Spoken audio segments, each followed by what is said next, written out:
क्या होता है कार के इंजन में जब हम कार को स्टार्ट करते हैं। हम बस ज़्यादा नहीं जानते, गाड़ी में बैठे सीट बेल्ट लगाना ज़रूरी नहीं समझते और गाड़ी को स्टार्ट किया और चल दिए। लेकिन आज के इस वीडियो में इंजन की इंटरनल प्रोसेस होती है, उसको समझते हैं कि इंजन स्टार्ट होता कैसे है। कैसे एक इंजन होता है वह नॉर्मल कंडीशन से जब रनिंग कंडीशन में आता है तो उसमें क्या क्या चेंजेस आते हैं।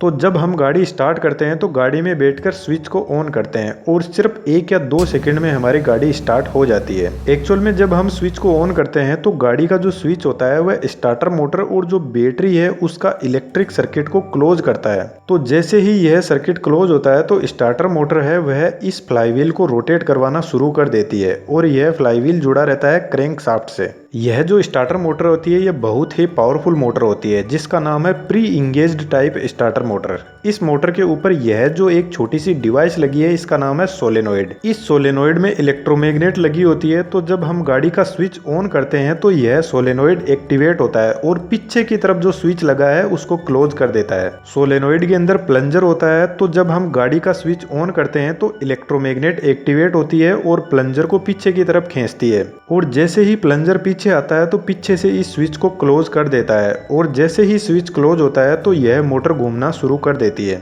अब यहाँ पर आपके दिमाग में क्वेश्चन जरूर आया होगा कि इस मोटर को डायरेक्ट क्यों नहीं घुमाया जाता, इस सोलेनोइड को बीच में क्यों काम में लिया जाता है। वह इसलिए क्योंकि जब यह मोटर इंजन को रोटेट करवाती है तो इसको बहुत ज्यादा टॉर्क की जरूरत पड़ती है, इसलिए इस मोटर को ज्यादा करंट चाहिए होता है। तो बीच में हम सोलेनोइड यूज करते हैं और इस सोलेनोइड को एक्टिवेट होने के लिए कम करंट की जरूरत पड़ती है। दूसरा इसका रीजन यह भी है कि हेवी करंट कार के स्विच से फ्लो होगा तो बहुत थिक वायर की जरूरत पड़ेगी, बैटरी से स्विच के लिए और स्विच से मोटर के लिए, और हमें एक ऐसा स्विच भी चाहिए होगा जो इतने करंट को एक्सेप्ट कर सके, इसलिए जो स्विच की साइज है वह भी बहुत ज्यादा बढ़ जाएगी और यह सब मैकेनिकली पॉसिबल नहीं है, इसलिए सोलेनोइड को काम में लिया जाता है। जब यह मोटर इंजन को स्टार्ट कर देती है तो यह बंद हो जाती है और अपना कनेक्शन इस फ्लाईव्हील से दूर कर लेती है, यानी एक बार इंजन स्टार्ट होने के बाद में इस मोटर का फ्लाईव्हील से कोई कनेक्शन नहीं रहता है। यह अपने गियर को फ्लाईव्हील से दूर कर लेती है इसी सोलेनोइड की हेल्प से। जब यह प्लंजर पीछे की तरफ जाता है तो आगे से मोटर का गियर है उसको फ्लाईव्हील से कनेक्ट कर देता है और जैसे ही हम स्विच को छोड़ते हैं गाड़ी स्टार्ट होने के बाद में तो यह प्लंजर वापस अपनी नॉर्मल पोजीशन में आ जाता है और गियर को फ्लाईव्हील से हटा देता है। इंजन को स्टार्ट करने के बाद में यह मोटर इसलिए अपने आप को दूर कर लेती है क्योंकि इंजन स्टार्ट होने के बाद में उसकी स्पीड बहुत ज्यादा होती है और यह मोटर हाई टॉर्क मोटर होती है, हाई स्पीड मोटर नहीं होती है, अदरवाइज यह खराब भी हो सकती है। इसलिए गाड़ी स्टार्ट होने के बाद में आपको स्विच फिर से ऑन नहीं करना चाहिए, वरना यह मोटर खराब भी हो सकती है।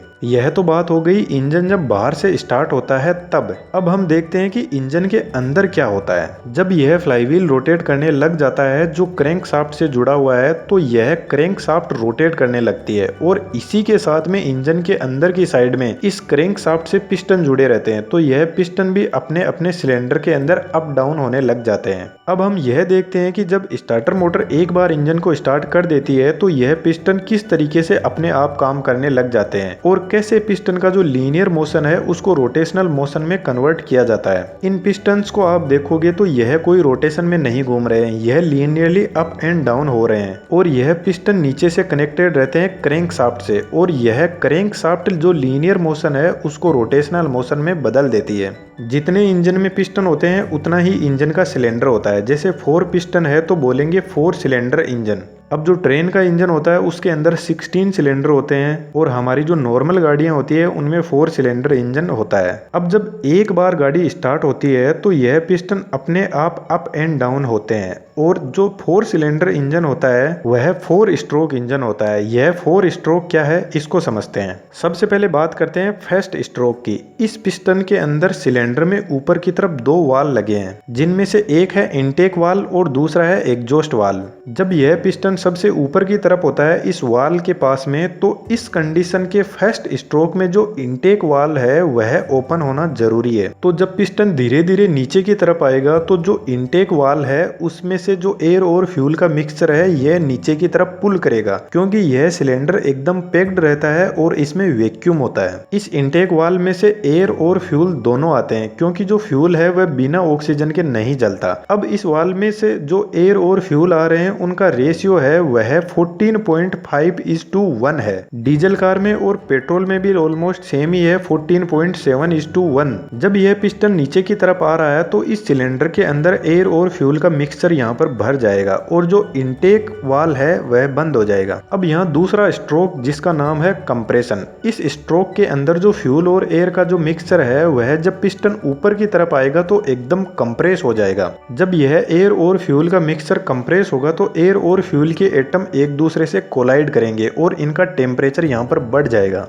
यह पिस्टन इस एयर फ्यूल के मिक्सचर को इसके वॉल्यूम से ऑलमोस्ट 10 गुना तक कंप्रेस कर देते हैं। कंप्रेशन के बाद में आता है थर्ड स्ट्रोक जिसका नाम है कंबस्टन एंड एक्सपेंशन। इस स्ट्रोक के अंदर क्या होता है कि ऊपर की तरफ यह दोनों वाल लगे हैं, इनके बीच में लगा रहता है स्पार्क प्लग और यह स्पार्क प्लग जो कंप्रेस्ड फ्यूल है इसके अंदर आग लगा देता है। जैसे ही इसमें आग लगती है तो यह फ्यूल एक्सपेंड करता है और पिस्टन को जबरदस्त फोर्स लगाता है नीचे की तरफ और पिस्टन नीचे आ जाता है वापस थर्ड स्ट्रोक के अंदर। इस स्पार्क प्लग के अंदर जो वोल्टेज क्रिएट होता है उसका आप अंदाजा भी नहीं लगा सकते। 22,000 वोल्टेज से हाईएस्ट 45,000 वोल्ट तक इसमें वोल्टेज जनरेट होता है इस स्पार्क को क्रिएट करने के लिए। है ना कमाल की बात। अब बात कर लेते हैं लास्ट स्ट्रोक की, फोर्थ स्ट्रोक की, जिसका नाम है एग्जॉस्ट। इस स्ट्रोक के अंदर जो फ्यूल था वह जल गया है। अब वहां पर उस फ्यूल का सिर्फ और सिर्फ एग्जॉस्ट मटेरियल बचा हुआ है। इस कंडीशन में जो ऊपर की तरफ एग्जॉस्ट वाल है वह ओपन हो जाता है और जब यह पिस्टन ऊपर की तरफ आता है तो इस एग्जॉस्ट वाल से जो जला हुआ फ्यूल है उसको बाहर कर दिया जाता है। इस तरीके से जो 4 स्ट्रोक इंजन होता है उसमें जब क्रैंक शाफ्ट 2 बार अपना रोटेशन पूरा करती है तब जाकर इसमें फ्यूल का साइकिल पूरा होता है और यही प्रोसेस हर सिलेंडर के अंदर चलती रहती है। जब स्टार्टर मोटर गाड़ी को स्टार्ट कर देती है और हर सिलेंडर के अंदर यह मैंने जो ऊपर प्रोसेस बताई है यह शुरू हो जाती है तो स्टार्टर मोटर का काम खत्म हो जाता है और वह अपने आप को दूर कर लेती है। और जब हमारी गाड़ी हाई स्पीड में चलती है, जब इंजन के आरपीएम 6000 तक होते हैं तो एक सिलेंडर के अंदर यह जो ऊपर वाली मैंने प्रोसेस बताई है यह 1 सेकंड में 50 बार होती है